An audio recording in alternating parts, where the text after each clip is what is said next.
You're listening to the GreenSkull podcast, a podcast for fight fans, music artists, and creatives alike.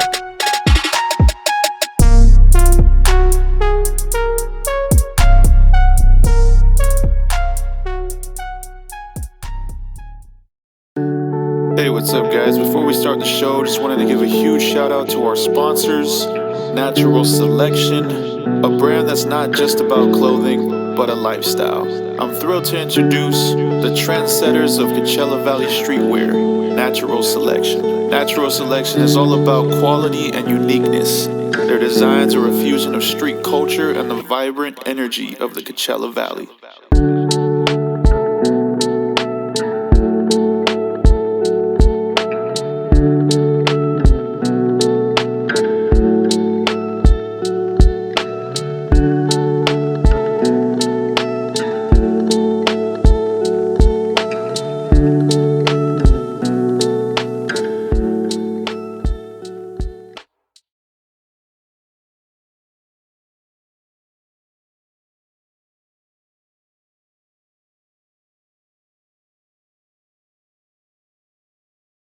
Yo, what's good?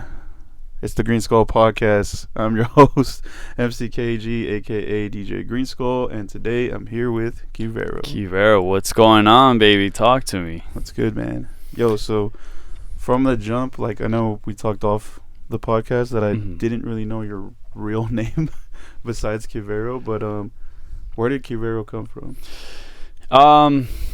It's actually pretty funny. So there's this DJ named Quintino, I think, and so I literally took the beginning, like the first three letters from his name, so the QUI, and then I inserted that into a random name generator, and I was just like spamming the fucking thing, just constantly, generating different names. Dude, I was legit there for like an hour just trying to find a name, right? And so the Quivero came out, and I was like, actually sounds pretty interesting, right? So that's, I chose that one, and here we are, Is there any like meaning behind it? Like, did you give it a meaning or maybe look it up? Damn. I actually did look up what it meant, but I completely forgot. But it is a street though. Oh, okay. It's a street I think it's like an hour away from here. I was like, shit. Dude, I gotta make the mission to go fucking take a picture with the street sign. So I was like, I searched it up on Google Maps and everything, because I was just curious. I was just bored one day. I searched up Quivero, and there's even a street like that named in Arizona too, Quivero Road. I was like, there's one an hour away from here, and I was like, you know what, fuck it, I'm just I'm still planning. It's been in the works for like forever. Yeah, you should probably like set up a little trip, go over there and see if there's any venues.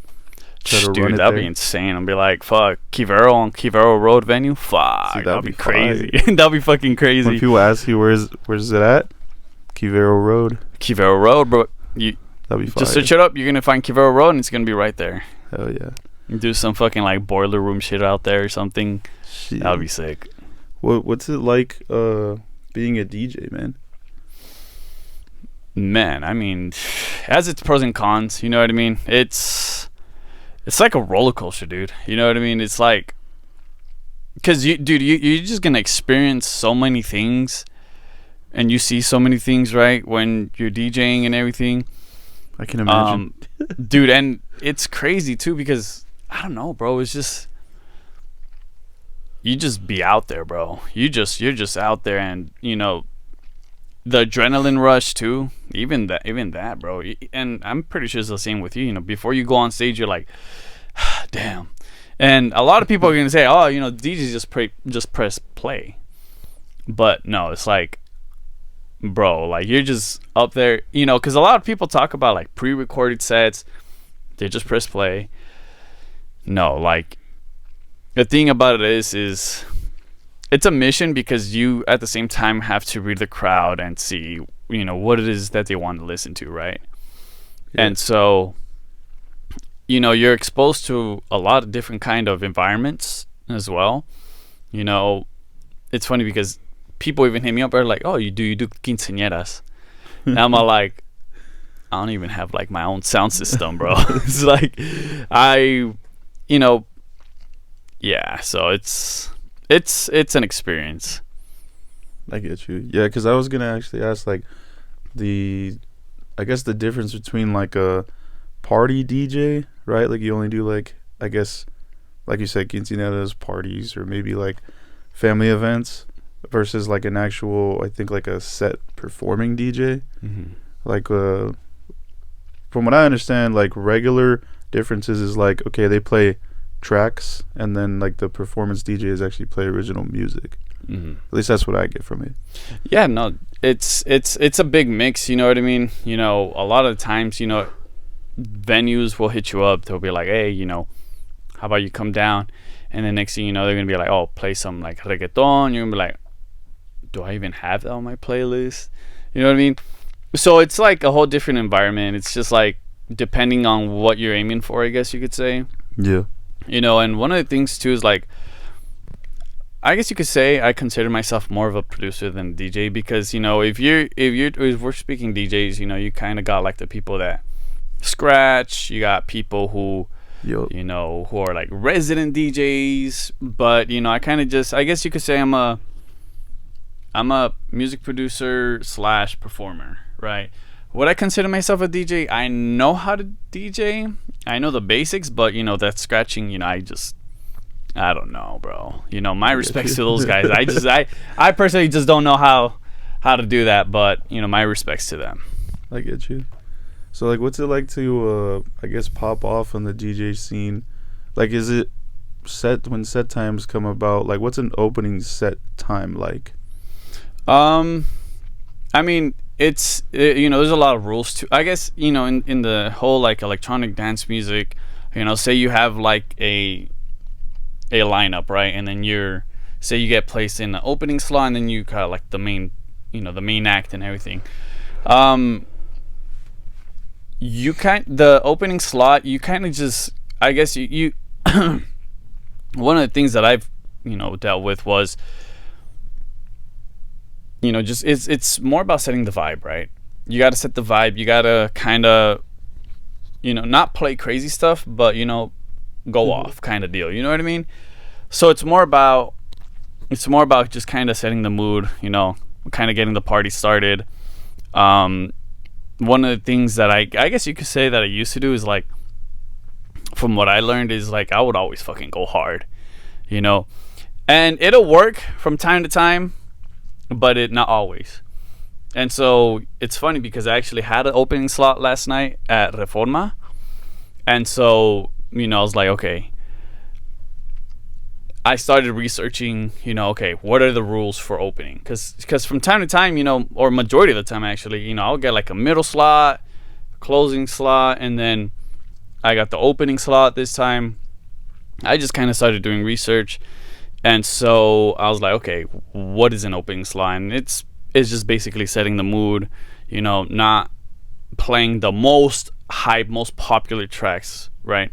So it's more about just kind of, again, you know, setting the mood, you know, kind of giving people it's almost like an appetizer of what's to come, right? I get you.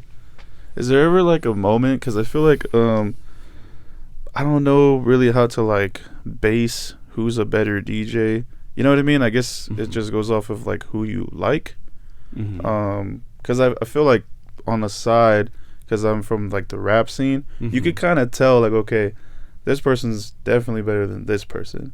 And like with an opening act, let's say the opening act goes harder than maybe the closing, like is there like a weird, like a don't go too hard if you're the opener type of vibe? Yeah, it's you know, it's funny because, you know, I remember when, and it could go both ways, honestly. You know, for an opening act, like if you go hard, you go hard, right? You know, there's gonna be people who are gonna be like, damn, that was badass. But then you're gonna have maybe like the person that books you or the promoter, they're gonna be like, they're just gonna throw you like a little like, okay, you know, why'd you do that, right? I don't know, man. It's just like,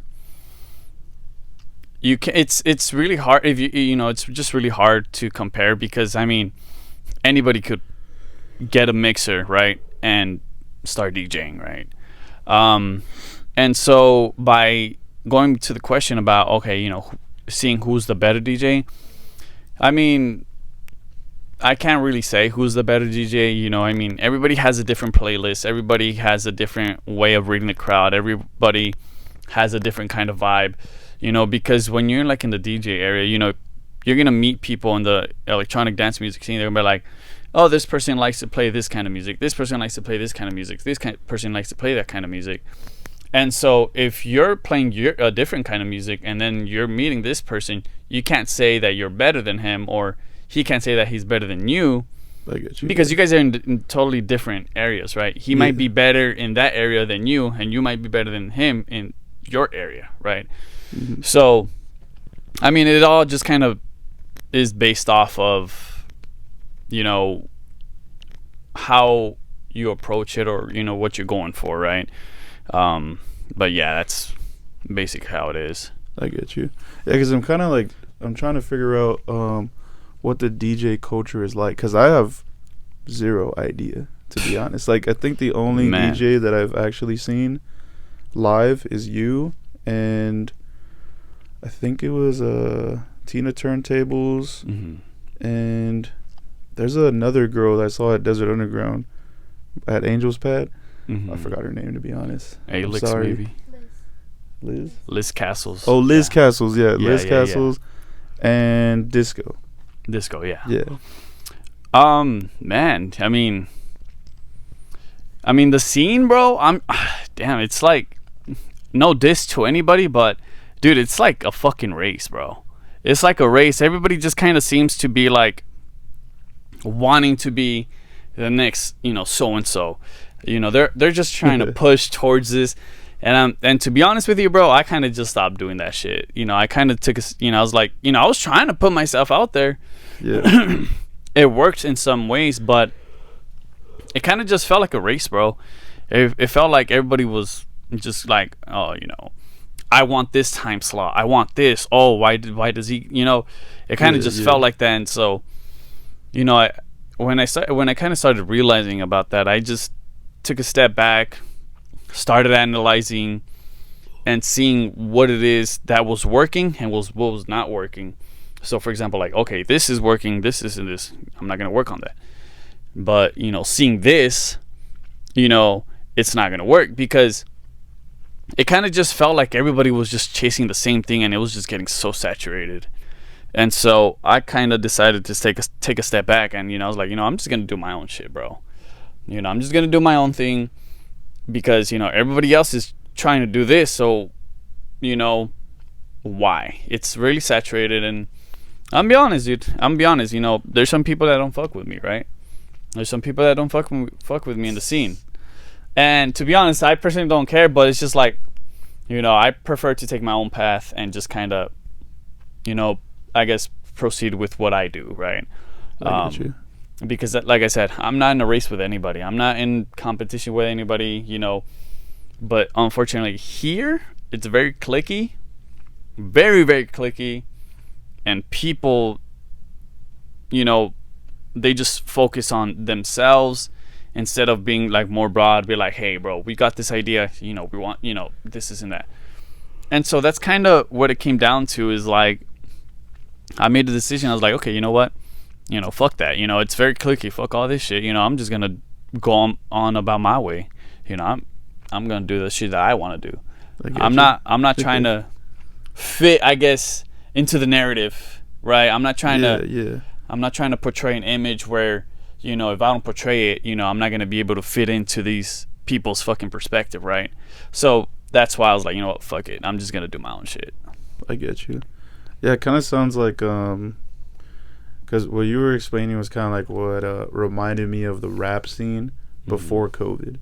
Like, everybody was just like, nah, you ain't cool, or whatever. Like, it was just so weird. Like, you had such a weird vibe. Yeah. And then it eventually changed, I think, because of COVID, because right after that, people just stopped hating each other for no reason, which is kind of weird. You know, back in 2020, bro, you know, it's actually crazy because D-Tomp, he's my guy, bro. I've known D-Tomp since actually COVID, because me and him, we had hit up the Coachella Valley page on Facebook, and we were just doing live streams on there, bro, like just DJing live streams. And you know, shout out D-Tomp actually, because he was actually the one that was able to get me a spot at Reforma last night. So shout out D-Tomp. Yeah.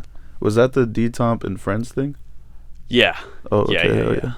Oh, yeah, D-Tomp's dope, man. Actually, that's a DJ I didn't mention. Was I did see D-Tomp, but I saw him perform with Lieutenant. Yeah, dude. Yeah. Shout out D-Tomp, man. Yeah. I'm sorry, I know you sent me beats. I didn't really. I liked a couple of them, but I don't know. I'm be slacking it. But yeah, he sent me some beats, and honestly, I fucked with him. It's just I be slacking it. But I feel you, no, D-Tomp's dope. Yeah. I seen him on Angel podcast recently. Yeah. Oh yeah, that's right. Angel did release a podcast with him. Yeah, I'm gonna actually have to check that out too. Yeah. Hell yeah. And I've actually seen I think it was Little Street Music Hall that you had your own show.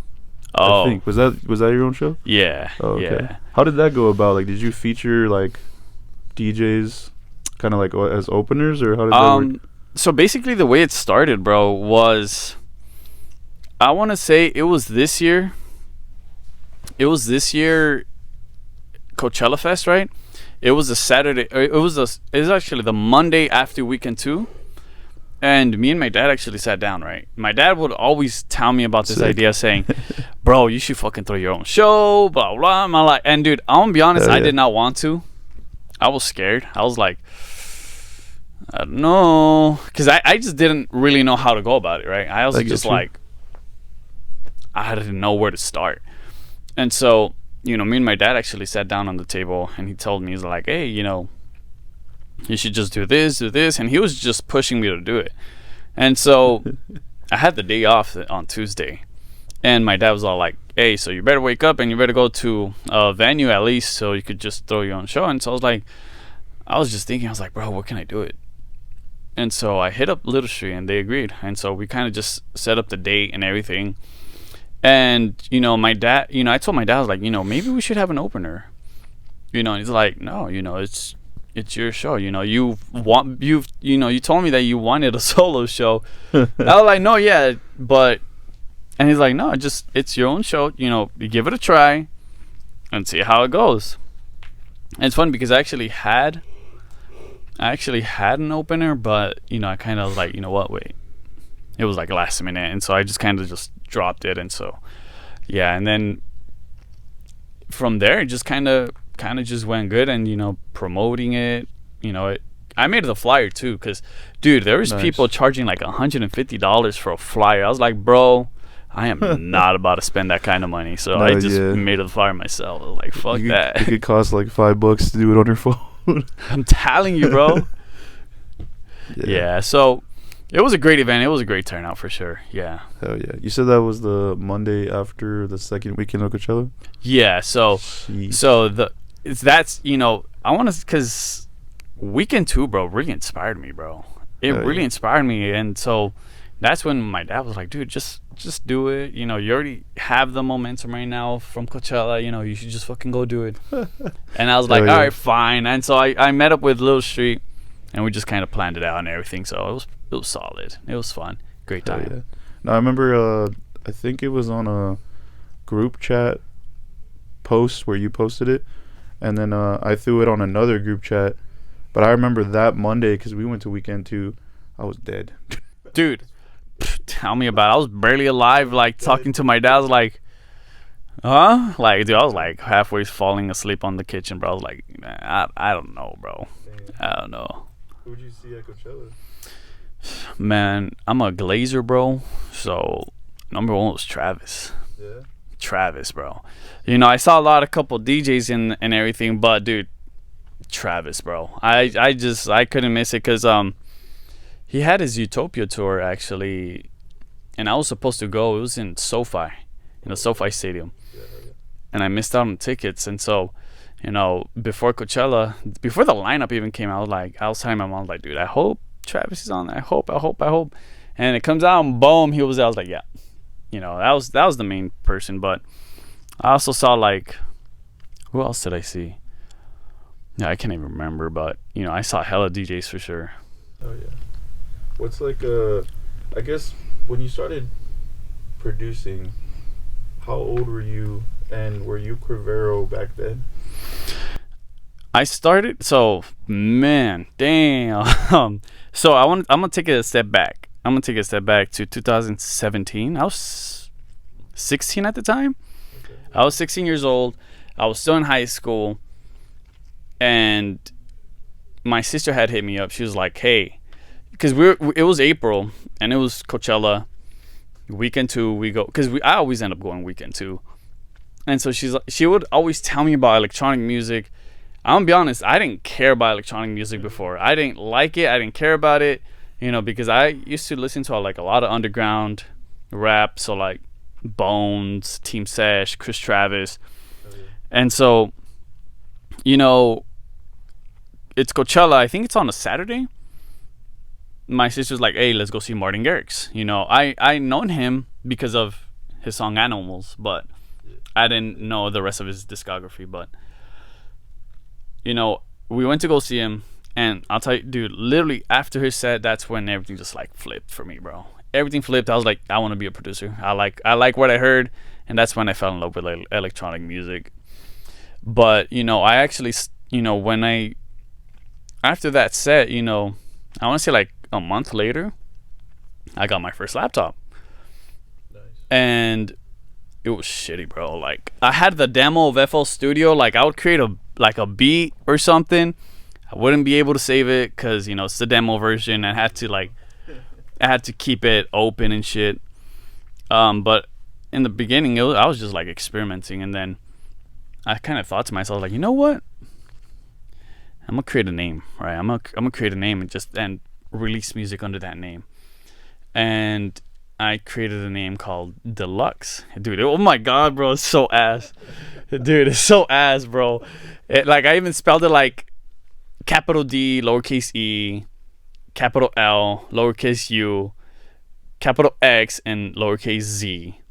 So I thought it looked so fucking dope. I was like, damn, bro, this shit on a screen, bro, crazy. But I want to say like maybe like a couple months later, I was like, nah, this shit ass, bro. This shit ass. So I was like, hell no, I you know, and that's when I started doing the random name generator, and kind of just took a step back again and analyzed, okay, what's working with this profile and what's not working with this profile. And then that's when I created Quivero. I was like, okay, I'm not going to do what I did there, but do it here. So if you want to listen to my first fucking music, it's on SoundCloud. It's Deluxe. Dude, oh my god, it's so bad. So bad. So those are like, what are those, just like beats that you put together? Yeah, it's funny because in like the very first song I released on SoundCloud, bro, the very first song was, it's called Arabian Nights. And I literally took the fucking MIDI from the movie Aladdin and just made a remix out of it. And, you know, I thought it was so fucking hot when I released that, bro. I go back to it, I was like, dude, that shit's so ass, bro. I don't know why I produced that, but I mean, it's the beginnings, you know what I mean? It's the come up, man. Yeah, so I could look back at a lot of my first songs, albums. I was like, sheesh, this guy thought he was good. yeah, I was like, man, like what was bro producing at the time, man? I was like, damn. So with FL Studio, we good? No, okay. Give me the thing. No, the wire. With FL Studio, did you continue with FL, or did you eventually move to a different? nah, I continued using FL, and to this day, bro, is like, I know the ins and outs of this program, bro. It's like, Hell yeah. you know, when I first bought FL, though, you know, I was still under the name like Deluxe, right? And I bought it, and I was like, okay, I wasted like $200 fucking dollars, right? $200. I was like, I have to make this shit work. I have to study this. I have to learn this, right? Yeah. So I was like, fuck it, you know. Hopefully it works. Damn. So when you make your music now, is it still on FL? Yeah. Damn. Yeah. When you release music, how does that work? I mean, it kind, I kind of like to plan when releasing music. I like to create a plan first, right? And I kind of want to create the plan and kind of go by that plan, right? So say I have this song and I want to release it. I'm not gonna release it a week. I'm not gonna release it 2 weeks. It's gonna be like a month in advance. Yeah. Because I want to be able to kind of give myself 2 to 4 weeks just constantly promoting it, getting I guess trailers ready, Yeah. Hell yeah. working on the cover arts, or photo shoots, everything. That way I could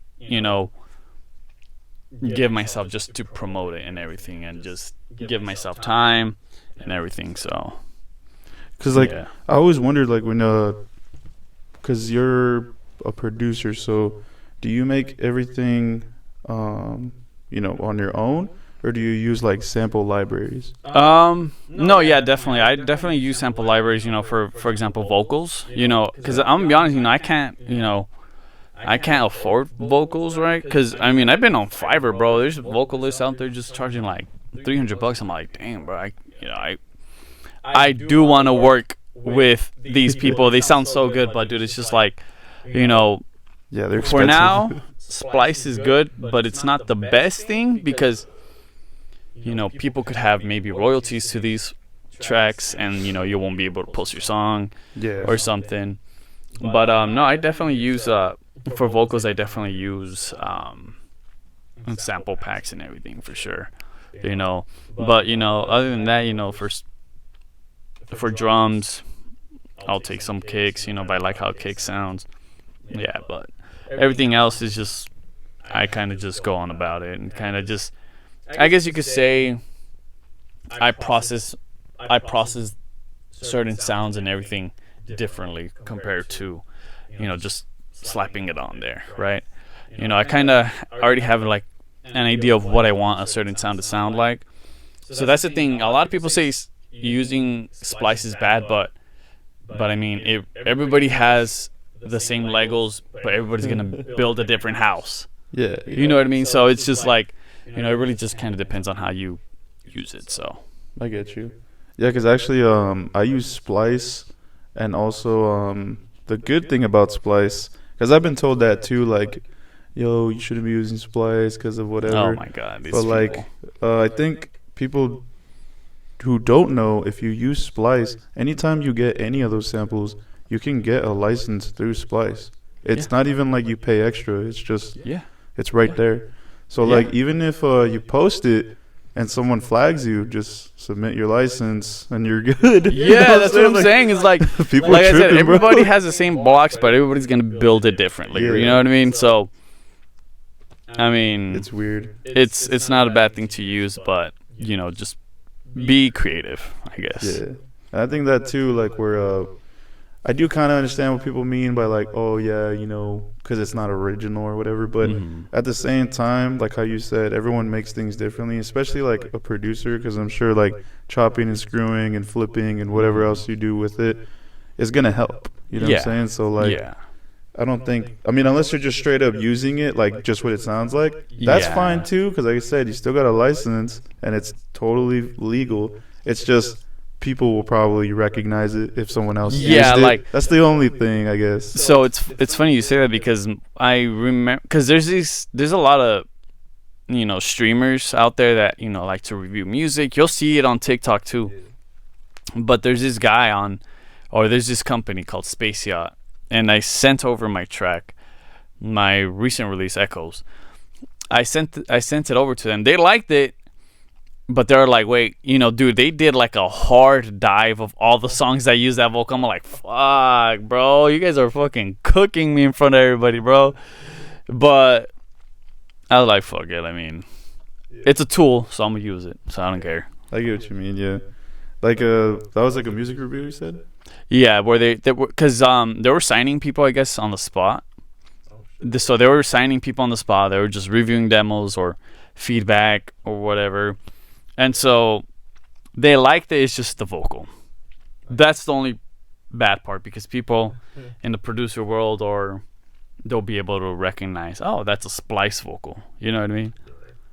Honestly, like, that's kind of whack that they didn't like just hear like this track for what it is, but then just like immediately, oh, we already know what this is. You know what I mean? Yeah. I think that's kind of whack, because I've had music reviews on my rap songs, Right. and like what I hate the most about a music review is like, one, when the artist who's reviewing it compares it to them, like to them as an artist, and also like what you said, pointing out shit that is clearly obvious. You know what I'm saying? 'Cause, Right. like, music's been done every which way. There's really no, I guess, originality, but sort of. Mm-hmm. It's just like, I feel like if it's good, it's good. Like, why Exactly. don't you just talk about that? And if it's bad, then it's bad.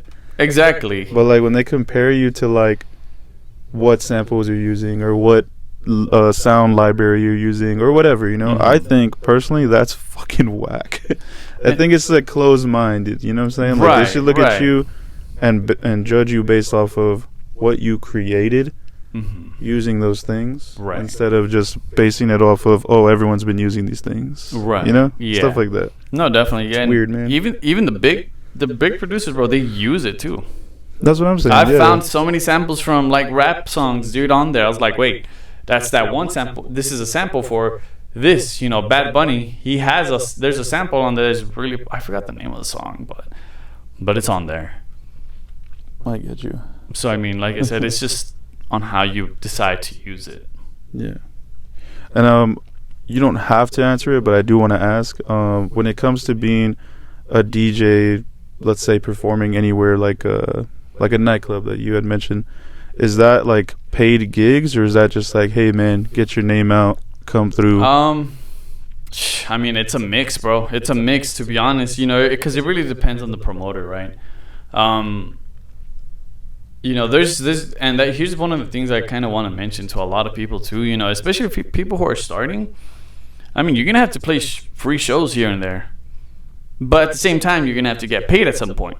Yeah. You're going to have to get paid at some point, right? Because, I mean, we all got shit to pay. We all got bills to pay. So, you know, if, you know, one of the things that I kind of started doing is, you know, like, it's, and I don't enforce it, you know, but it's just from time to time, right? Like, I kind of say, for example, like, they want me to play at so-and-so, right? I'll be like, okay, you know, if I usually charge like an hour, like $100 for the hour. And they're going to be like, okay, yeah, you know, we'll be fine, you know, but there's going to be moments where, you know, you're going to kind of differentiate, you know, okay, I'm just playing another venue to, okay, you know, I'm playing a venue where I'm like, okay, you know, this could be something big. This could be a stepping stone for where I'm playing. You know what I mean? So it's like, you know, there's going to be moments where you're going to be like, okay, I charge this much. And even if the venue's nice enough, we're like, hey, meet us at the bar after, you know, we close the doors. And then, you know, you'll probably get cashed out. But again, it just all depends, right? You know, you're gonna have to pay. You're gonna have to play some free shows. You're gonna have to play some paid shows. You know what I mean? So it just kind of depends. It really just depends on yourself as well. You know, because here's the thing. A lot of the things that I've realized out here is that if you charge for a show, people are gonna look at you as a dick, bro. They're gonna be like, oh, this guy. Oh, nah. He charges for. It's like, bro. I mean, I'm trying to sustain myself at the same time. Yeah. You know what I mean? But it doesn't hurt to do free shows. I get you. It's a mix. So you're gonna play free and paid shows for sure. Yeah. I think I know what you're talking about. Like, when it comes to maybe just like a regular show, you know, okay, this is my base price. But if, let's say, it's like a show where you get this good opportunity and you're just like, you know what, maybe I could do this for free because I don't want to lose that opportunity. Yeah. I get what you're saying, because like that's kind of the same thing with the rap scene. Is like, to be honest, man, like that's just everywhere. When you expect money, people for some reason look at you like you're crazy, and it's like, hold up, you're booking me. Like, yeah, like come on, man. Like, what yeah, like about? what? You know, and it's like you got to get paid eventually, man. Yeah, and it's like $100 is not that crazy. That's what I'm saying, bro. Like, it has to come to a point because, you know, like I said, bro, like all these, you know, everybody's gonna give you a dirty look, bro. Everybody's gonna give you a dirty look. And be like, okay, like, but at the same time, you know, when you're putting, I guess, you know, you got to see your self-worth, right? You kind of got to see yourself as like, okay, am I this good? But at the same time, don't devalue yourself, right? Just kind of see where you're at and be like, okay, you know, I could maybe charge so and so, and you know, for example, me, $100 is it's not even nothing, bro. You know, I'm not gonna be like, oh, I'm this fucking hot shit, right? I'm gonna be charging like $300 for an hour. No, it's like, you know, it's just there, right? It's not breaking the bank. It's not hurting anybody. Oh, yeah, definitely. It's not destroying the venue at all, bro. Like, they're making tons of money that night. That's what I'm fucking saying, bro. Like I feel bad for like when what do you call it? Like when people just are okay with doing shows like that, because like how you said, even when you have to pay to do shows, I feel like it's necessary if the opportunity is that good. You know what I'm saying? Because depending on, like, bro, I've seen rappers out here. I'm not gonna say any names, but I've heard of rappers paying about $500 just to perform on, let's say, like an older rapper who's not as popping anymore, but just to open for them. So basically, like paying for a feature type of shit. Sort of, but like it's a show, you know, like you're just the opener, and it's like, okay, you get 10 minutes. Yeah, so that's insane, bro. So you know, thankfully, I've never really encountered that kind of stuff. You know, if it's gonna get you the opportunity, yeah, but is it really gonna? Because you gotta see it from both ways. It's like, okay, is it gonna do me good in the long run, or did I just fucking waste like $500? You know what I mean? So you gotta kind of view it that way, because to them it's just business. They don't care about your growth. Yeah, 100%. So they're like, oh, you know, I'm getting money. You have the stage, but you know. Yeah. So it just kind of depends on all that kind of stuff. So I mean, do I think it's a good thing to pay for performances? Nah. I don't think so either. Personally, I don't think it's worth it unless, like, it has to be, maybe you get a opening spot for like a really good artist. I'm talking like solid artists. I'm not talking about like what happened, you know? Yeah. Solid artists. And it has to be like reasonably decent for you, because you also have to win on your end too, you know? Yeah, definitely. I feel like when people talk about business and the music industry, I think that's the part that they forget, where it's like it's the music business, and you shouldn't be looked at as crazy when you're asking for some business, you know? Yeah, definitely. And it's just weird, man. And dude, I'll tell you right now, bro, there's a lot of fucking promoters out there, bro. Be careful, bro. Be careful out here, bro, especially. Be careful with these people, bro, because, you know, I'm not gonna say who, but I've done a show before where, you know, this guy had hit me up. He's like, hey, you know, we're gonna get you paid. You know, I was like, okay, for sure. And so we get to the place, right? He has a stage set up, but he has no fucking speakers. And so he I think I know the show. Yeah, it was a while back. Back. And dude, I was on the stage like DJing for these rappers, right? And don't get me wrong, you know, I didn't care, but this guy was literally trying to fucking pay me by giving me joints and giving me drinks, and I'm like, bro, I don't do none of that shit. Like, I was up there for 5 fucking hours, and I was like, what the fuck, dude? Like, what the fuck is this? So that's why, bro. That's why, like, I'm just careful with who I kind of network with, bro, because it's just like, people will just try to take advantage of you just to be able to put their name out there, bro. Yeah, I'll cut this part out, but it was Armando, huh? Yeah. Yeah, bro, I did that show. I was there, bro. Yeah, dude, that fucking guy. It was like in some sketchy ass fucking. Dude, like, he was ass, bro. Like a ranch. There's no water and shit. Yeah, bro. That shit was ass.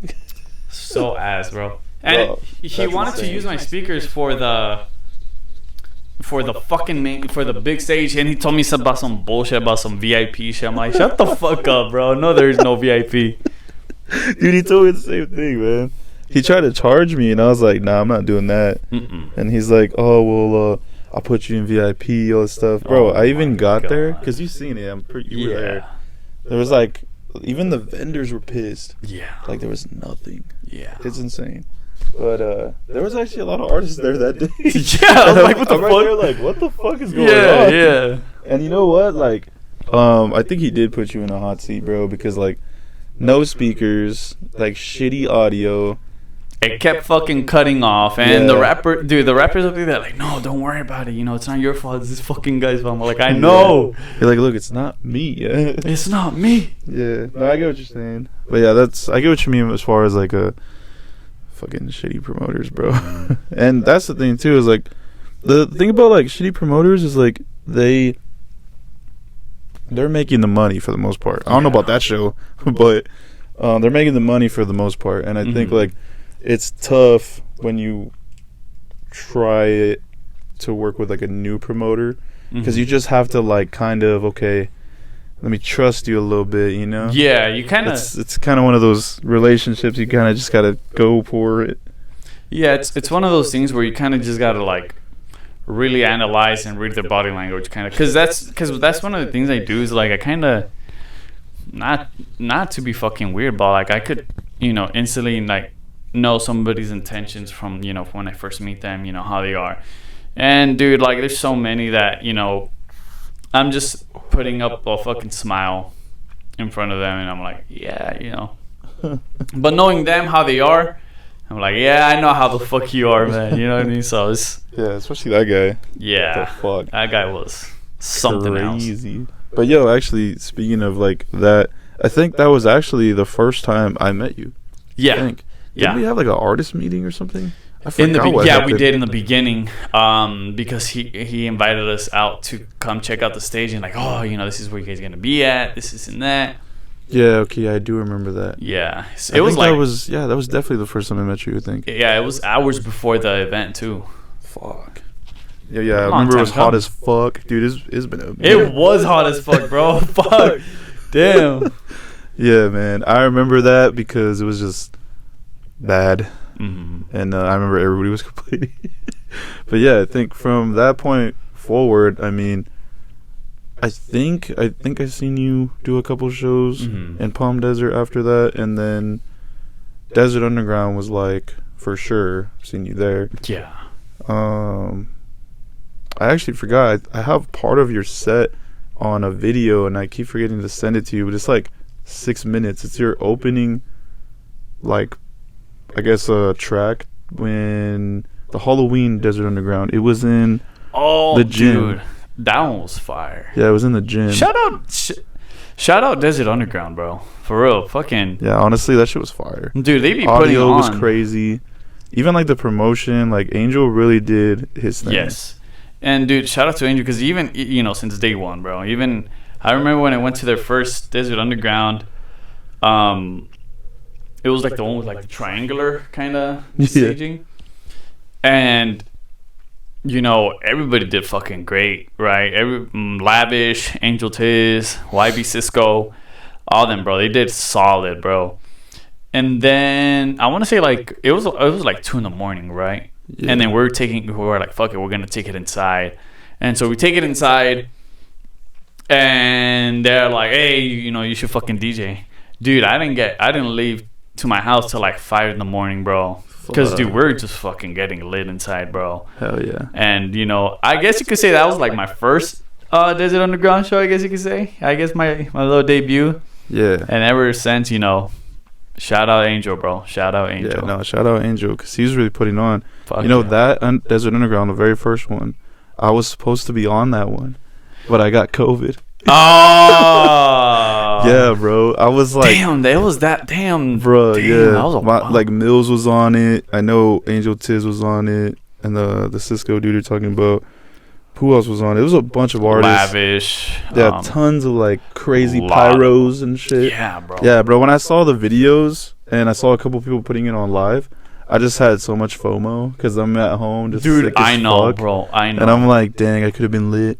Dude, I know. I feel could've you, been bro. right there. I told my parents, I was like, bro, I'm going. I don't know what time I'm gonna be back, but Yeah. I wasn't even freaking- supposed to perform that day either. Shit, even better because it just happened, you know, organically. And it's funny because that happened. Remember when Sonidos? Yeah, yeah. I remember. Yeah. I pulled up to Sonidos. It was I don't know when was it, but The one at the Indio Center Stage? Yeah. Yeah. So it's funny because we I was like, you know what, I'm gonna go check it out, because Angel was, I think Angel was throwing it, right? I don't remember. I think he did have a huge part in it, yeah. Yeah. I think it was him, actually. So I do remember him by the soundboard. yeah. I was like, fuck it, I'm gonna go swing by, what's up and everything. And also because Alex was gonna perform, I was like, she gets down. But the I didn't get there till like later because I was at work, but I was watching the live stream. And what do you call it? I pull up, and I go to where like the lighting board and the soundboards, and I'm tapping everybody up and everything. And then I think I don't know his name, bro, but he's like, "Hey, what's up, bro?" I'm like, "Hey, what's up?" He tells me, "Do you want to play?" I'm like, "What the?" I was like, "Whoa, hold on, wait." I didn't even have my DJ decks. I didn't have nothing. And so he tells me like, "Bro, just do it." I was like, I don't know. I was like, "What time?" And he's like, just go like back to back with Alex. I'm like, "Okay, for sure." Hey, shout out Alex, bro. Oh, dude, like she's so dope, bro. She gave me her time slot for the night because she was supposed to play that that night, but when I was already up there, she's like, no, you just do your thing. So shout out Alex for giving me the opportunity, and same thing to the guy that helped me out. And so it's funny because it all started with him telling me, "Hey, where's the mask?" Because it was just so random, right? I bought this like mask, like this like spiky mask, and ever since he's always telling me like, "Bro, where's the mask? Where's the mask?" And he told and I was like, "Oh, it's in my car." He's like, "All right, you're gonna perform." I'm like, "Okay, damn." But shout out Alex for sure. She was the one that was able to give me that time slot. So shout out to her. Hell yeah. Actually, I'll send it to you later. There's a picture of me. I do this like stance for my music, and it's a stance that like my day ones know what it means, and I do it in front of your set in Indio Center Stage. Yeah. So the post that I put up, it says Indio Center Stage. It shows you, and it shows the crowd, and it's me doing the stance. Wait, is it the one where you're going like that? Yeah. Oh, it's that one. Dude. That's you, bro. Damn, and I bro. think Angel was next to me, I think. Or maybe he's in front of me in the picture. Mm-hmm. But yeah, like I sent that. Dude, I sent that photo everywhere. Mm-hmm. I sent it to like CV Weekly, CV Magazine, like everywhere. I was trying to like get it posted because it just looks so hard. Dude, W man. But yeah, that's the one right there. I'll send it to you later if you already saw it. But yeah, that was your... Because I think you closed it out, right? Yeah, I did, yeah. Yeah, because it was kind of dark a little bit. Mm-hmm. But yeah, they should do another one, man. I don't know what's going on. Who knows? But dude, so talking about like doing another one. So I used to follow this page. Well, I actually do follow it because I still have hope. It's just been so long since they've done anything. So there's this Instagram profile called Achieva. Yeah. And so I guess you could say this was like a competition, so you could be able to play at Coachella, right? Coachella, yeah. And dude, like, I'm just hoping, bro. I'm just hoping they bring back that page. Damn. Why it's like it's not a thing anymore? It's not a thing anymore. It used to be a thing back then, and basically, the winner will be able to get a slot at Coachella. Oh yeah.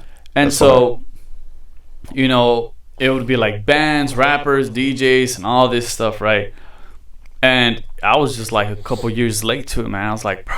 Me too. Fuck. When I heard about it, I was like, wait, you could do what?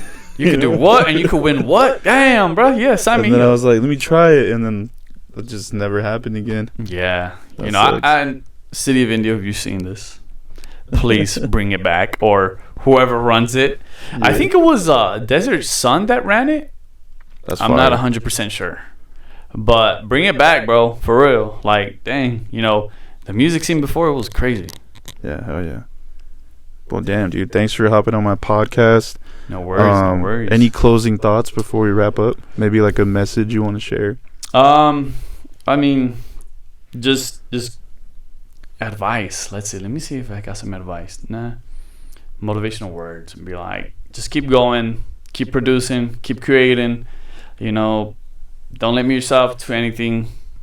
Just keep trying your best, and it'll all work out at the end. If you push yourself. But remember, discipline over motivation. Because without discipline, you're just motivated, and that's just a small hit of, I guess, dopamine. I guess you could just kind of, but no, just keep going. And shout out to Gabriel, MCKG, GreenSkull. Thank you for Appreciate having you. me on here, brother. Hell yeah. Thanks for hopping on the podcast. It's the GreenSkull podcast with Quivero. Peace. Yes, sir. You're listening to the GreenSkull podcast. A podcast for Fife fans, music artists, and creatives alike.